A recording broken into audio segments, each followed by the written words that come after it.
नैना, तुम नैना ही हो ना? रमेश की ये बात सुनते ही नैना खाना छोड़कर गुस्से में सबको देखने लगती है। नैना की गुस्से भरी आंख को देखकर तीनों भाई बहन डर जाते हैं। तभी नैना जोर जोर से हंसने लगती है। मैं ही तो हूँ, आपकी पत्नी गौरी।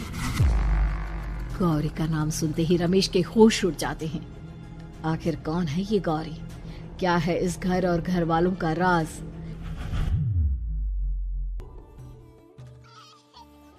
हमारे दोनों बच्चे एक साथ कितने अच्छे लग रहे हैं ना?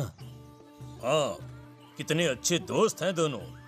बस बड़े होने के बाद भी इनकी ये दोस्ती बनी रहे तो बच्चे कितने खुश रहेंगे।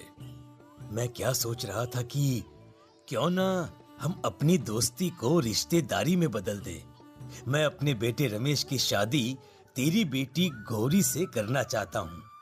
इस तरह हमारे बच्चे भी हमेशा साथ रहेंगे और हमारी दोस्ती भी रिश्तेदारी में बदल जाएगी। शंकर की इस बात से उसके दोस्त को बहुत अच्छा लगता है और वो अपनी बेटी की शादी रमेश से करवाने के लिए तैयार हो जाता है। बहुत जल्द दोनों परिवार मिलकर बचपन में ही रमेश और गौरी की शादी करा देते हैं। अरे शंकर, अपने बच्चों की शादी करवा कर हमने अपनी दोस्ती को रिश्तेदारी में बदल तो लिया, पर मैं चाहता हूँ कि अपनी गौरी का गौना 2 साल बाद करूँ ताकि वो थोड़ी समझदार हो जाए। अरे हाँ हाँ दोस्त, बिल्कुल, हमें कोई दिक्कत नहीं है। इसी तरह समय बीतने लगता है।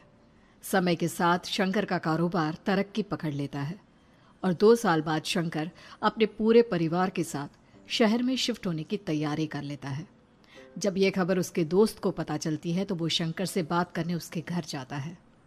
शंकर, 2 साल पूरे हो चुके हैं और अब तू शहर भी जाने वाला है।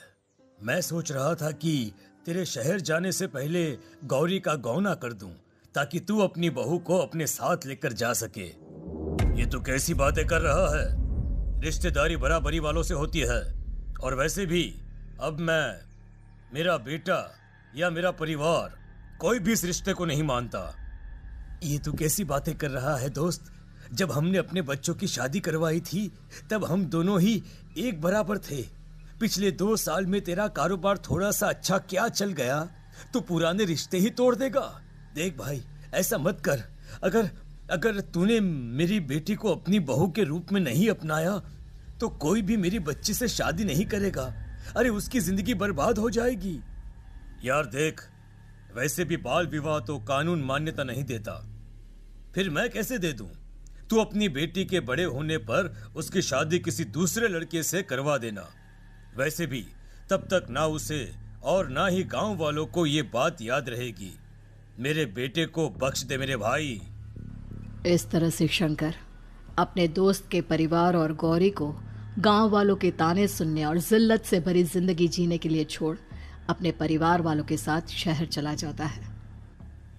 अरे इनकी गौरी में ही कोई दोष होगा, तभी तो लड़के वालों ने इनकी बेटी को अपनी बहू के रूप में नहीं अपनाया और उसको यहाँ छोड़कर शहर चले गए।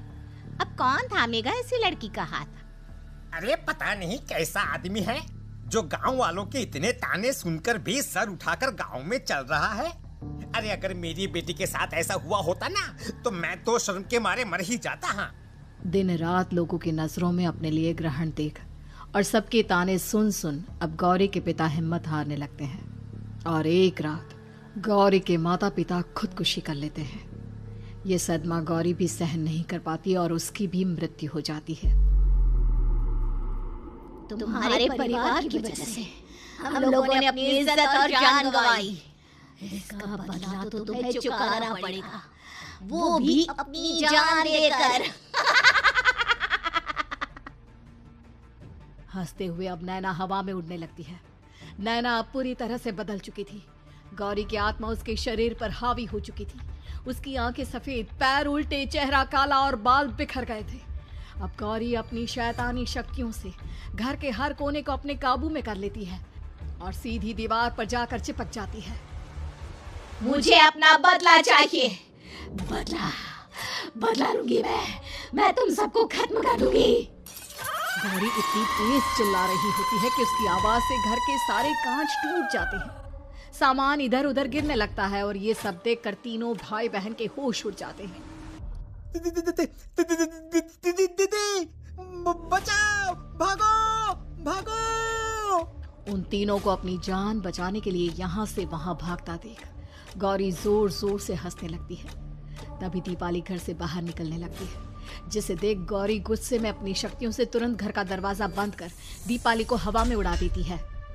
बाहर भागेगी, मुझसे बचकर भागना चाहती है? कोई नहीं बचेगा, आज तुम सब मरने वाले हो। अचानक घर में भूतिया आवाजें गूंजने लगती है, तेज हवाएं चलने लगती हैं, सोफा, टेबल, कुर्सी सब हवा में उड़ने लगता है। ये सब देखकर रमेश, दीपाली और पवन की रूह कांप जाती है। घर में ये सब होते हुए और अपनी बहन को हवा में उड़ते हुए देख रमेश और पवन को भी समझ में नहीं आ रहा था कि वो क्या करे, कैसे अपनी जान बचाए। इतने में गौरी अपनी आंखें दीपाली की तरफ करती है और अपनी शैतानी शक्तियों से उसका गला दबाने लगती है। भागने का बहुत शौक है ना, अब मैं तुझे इस दुनिया से ही भगा दूंगी। इतना बोलकर गौरी दीपाली को उठाकर फेंक देती है और दीपाली दीवार से टकराकर नीचे गिर जाती है।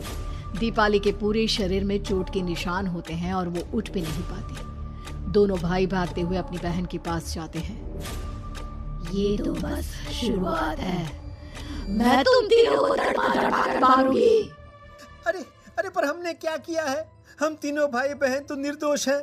गलती तो हमारे माता पिता ने की थी और उन्हें तुम पहले ही मार चुकी हो, फिर हमारे पीछे क्यों पड़ी हो? पवन के इतना बोलते ही गौरी एक हवा के झोंके की तरह उसके पास आती है और उसका गला पकड़कर उसे हवा में उठा देती है और रमेश को गुस्से भरी नजरों से देखती है। गलती मेरे परिवार की नहीं थी, पर सबको बोलना पड़ा। मैं किसी को नहीं छोड़ूंगी। गौरी पवन को हवा में उछाल देती है, जिस पर कमरे की छत से टकराकर जमीन पर आकर वो गिरता है। उसके सर और शरीर पर जगह जगह चोट लग जाती है और खून बहने लगता है, जिसे देख अब रमेश से चुप नहीं रहा जाता। गौरी, तुम्हारा गुनहगार मैं हूँ। तुम्हारी शादी मुझसे हुई थी। अगर तुम्हें बदला चाहिए तो मुझसे लो। मेरे भाई बहन को छोड़ दो। तुम मुझे मार दो। मरना तो सबको पड़ेगा। अरे पर इसमें उन दोनों की कोई गलती नहीं है। प्लीज, मैं मानता हूँ कि तुम और तुम्हारे परिवार के साथ जो कुछ भी हुआ वो गलत था, पर गौरी, मैं प्लीज मेरे भाई बहन को छोड़ दो। उन्हें तो इस बात के बारे में कुछ भी पता नहीं है। उनका इस सबसे कोई लेना देना नहीं है। तुम और तुम्हारा परिवार यही चाहता था ना कि मैं तुम्हें अपना लूं। उस समय मैं बच्चा था, मेरे पास इतनी समझ नहीं थी, पर आज मैं तुम्हें तुम्हारे इसी रूप में अपनाता हूं। मेरे साथ जो करना है कर लो, बस मेरे भाई बहन की जान बख्श दो उनकी जान। रमेश की ये बात सुनकर गौरी का गुस्सा थोड़ा शांत होता है। ठीक है, मैं तुम्हारे भाई बहन को नहीं मारूंगी, पर तुम्हें मरना होगा और तुम्हारी आत्मा को मेरे साथ शादी करनी होगी। मुझे मंजूर है। अब रमेश गौरी के साथ छत पर जाता है और छत से नीचे को जाता है। रमेश के मरते ही गौरी उसकी आत्मा को अपने साथ ले जाती है और इस तरह से रमेश खुद मरकर अपने भाई बहन को बचा लेता है।